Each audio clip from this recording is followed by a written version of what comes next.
An update now on the situation with the flooding in Australia. Police have ordered the evacuation of part of the country's third largest city, Brisbane, as floodwaters surge towards it. Lower-lying suburbs have already been inundated and rivers are expected to peak up to 19 metres above their normal level. The areas around the Brisbane River are also expected to see more flooding. At least 11 people were killed and more than 70 are missing following the flash flooding that we talked about so much yesterday around the nearby town of Toowoomba. The worst flooding in Queensland's history is now threatening the capital of the state. Brisbane takes its name from the river that normally snakes through it, but that will soon be covering many of its lower-lying suburbs. The city is now expecting flooding worse than it experienced in 1974. A year that still haunts the people who live here. The fear is that more than 6,000 homes could be partially or completely flooded. I haven't been here long, so I don't know where higher ground is, but I'll go try and find it. Further upstream, the town of Toowoomba, which has witnessed the most violent and deadly flash flooding since the crisis began. Locals spoke of a terrifying inland tsunami with the power to wash away cars and vans and to pull people from their homes. Police said a woman and child had died in the town when their car was washed away. A man and boy died after being swept from their house. At least 2 children are amongst the dead. The nation does need to brace itself for the fact that the death toll as a result of yesterday's flash flooding and walls of water is likely to rise. A complete freak of nature, a deluge that almost came out of nowhere, is how officials are describing it. This weather, I think, it might be breaking our hearts at the moment, but it will not break our will.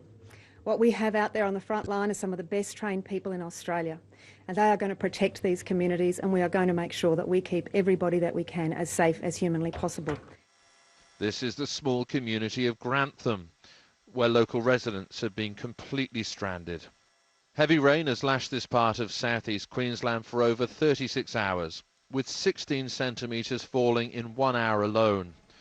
Most of the rainfall hit an already saturated catchment. Nick Bryant, BBC News, Sydney. Well, joining me now on the phone is Arthur Penlington, who's a Briton who lives in Queensland. Thanks very much for joining us. Give us a sense, first of all, if you can, of the geography, because I know you're speaking to us from a town called Noosa, and for Britons who don't know the area, give us a sense of where that is in relation to Brisbane. Yes, hi Jane. Noosa is about an hour north of Brisbane on the Sunshine Coast. It's a seaside resort, very popular for people who come up from Brisbane. At the moment, one thing I should tell you, I just heard your latest details. It's just been confirmed over here that the death toll has now risen to 10 here. The latest victim, unfortunately, is a 4-year-old boy. He was killed when he was being moved in a boat to safe ground, but tragically fell into the water. So it's now confirmed that there are 10 people who've died. And in Noosa itself, what are you being told? Are you getting warnings? What's the situation exactly where you are? Where we are is comparatively fine compared to what lies ahead for the residents of Brisbane and Ipswich. But to give you some sense of it, it's pretty much been raining here for 3 weeks, and most of the rain is no longer clearing.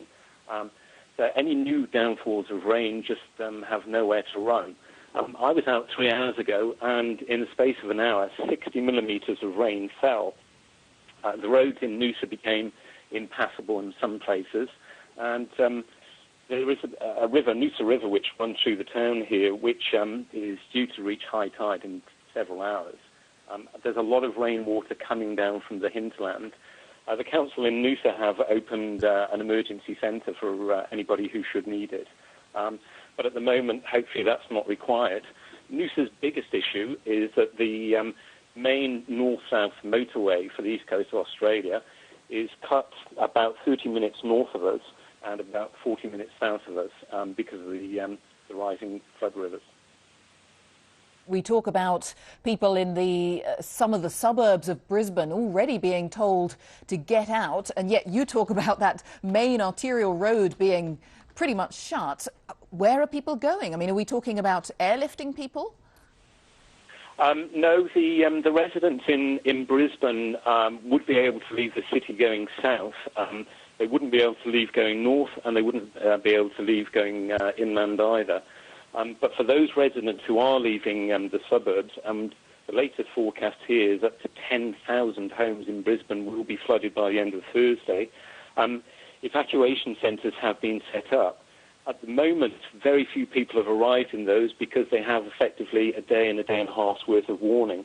But I do know the main evacuation centre in Ipswich, which is further upriver, already has 300 to 400 people staying there.